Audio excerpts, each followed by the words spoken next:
Now, I'm not saying don't be flashy, but what I am saying is, it really does good to have a great move and don't make the shot.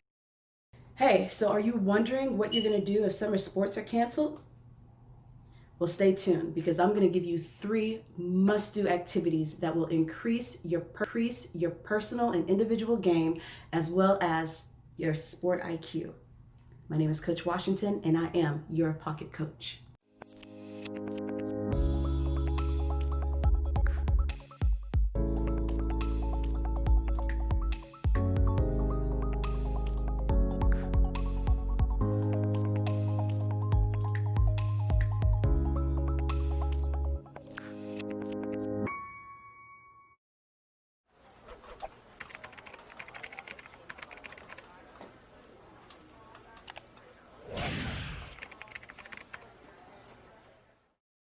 Once again, so many times there's so many things that you guys can do. Please do not take this summer and feel that it's a complete bust, okay? There's so much that you can do to increase your mental game, okay?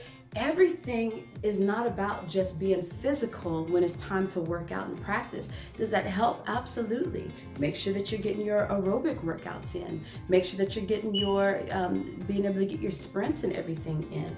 One of the things I also suggest you to do, kind of figure out what type of learning style you have, okay? Are you more of a kinesthetic type learner? I was always one who did better with, I had to see it. Actually, I had to be the one to help demonstrate it in order to kind of grasp it a little bit better.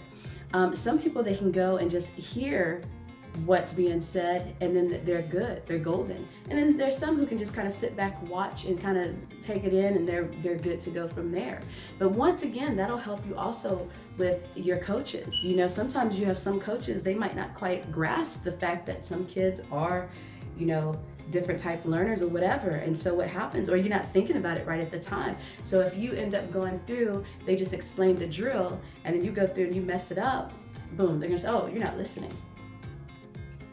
But really, honestly, what it is you probably need to take that extra step to actually demonstrate the drill. And what do? You need to make sure that you talk to the coach and say, hey, coach, can I demonstrate? Okay? Or make sure that you don't be the first one out, take a step back.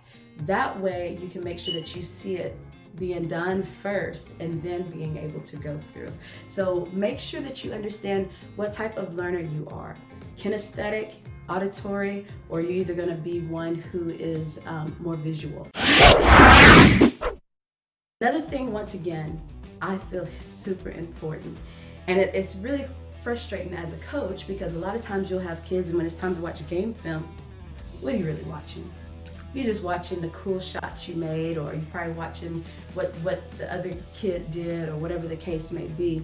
But what you want to do is you really want to start understanding what the game is.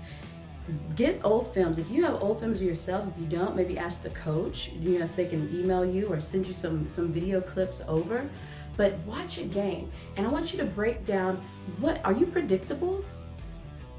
When you're watching, do you use your left hand? Do you use your right hand? Which one is dominant? Which one do you use too much? When you're going in for layups, are you flashy? Are there times when you're going for the layup you didn't have to be flashy? How consistent are you when you're real flashy? Okay? Now, I'm not saying don't be flashy, but what I am saying is, it really does good to have a great move and don't make the shot. As a lot of people will say, you have a $10 move and you have a 2-cent shot or a 2-cent finish, okay?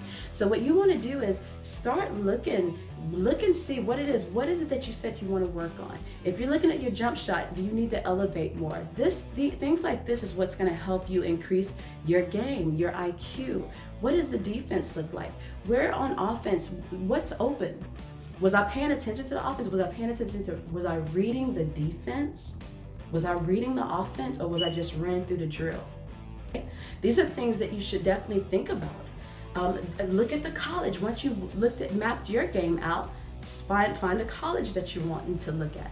Look at the great ones. Look at the ones that are not so great. What are the differences in them? Maybe you start kind of figuring out how they're playing their certain defenses or whatever the case. You can even pull up some professionals, okay? But my suggestion is if you pull up the professional games, really pull up those who are really known to be pretty fundamentally sound. I'm not saying the ones that'll just grab the ball and just run down the court. I'm talking about, really, I think San Antonio with Popovich, I think he always had a really good program, business or whatever. And I mean, they won so many games, but everybody had their role, but they played really good team ball, so even just watching probably the NBA type games or WNBA, maybe you can even look at how some of the philosophies and how things like that are going. Most importantly, what you're trying to do is see basketball through the lens of not just being on the court, okay? If you can learn to take ownership of your training and things like that, so then that way when you start watching and truly analyzing, don't just look at all the cool stuff you did offensively and how many shots you made. Don't fast forward through the stuff you don't want to see. You want to really dig in. If you got it down on your labs and you're making them all the time, then we need to go move on to the next part. What do you need to work on? And sometimes it's easy for your parents and brothers and sisters to tell you kind of what all you did or didn't do, but it's another thing for you to actually visualize it and see it in a constructive situation. Okay, that's all I got. Okay, I mean, the key thing is just taking ownership of your training. Definitely taking ownership of your training and understanding that there are other things that you can do. Everything doesn't necessarily have to happen on a court. However, don't underestimate the power of knowing the game, knowing the history, understanding the IQ, all of those good things. Make sure that you check out my previous videos talking about different alternative things that you can do if we do not have a summer season this summer. Okay, you can still work on your game, and honestly, you can come back a lot stronger because then you will understand what you're doing a lot better. My name is Coach Dub, and I am your pocket coach.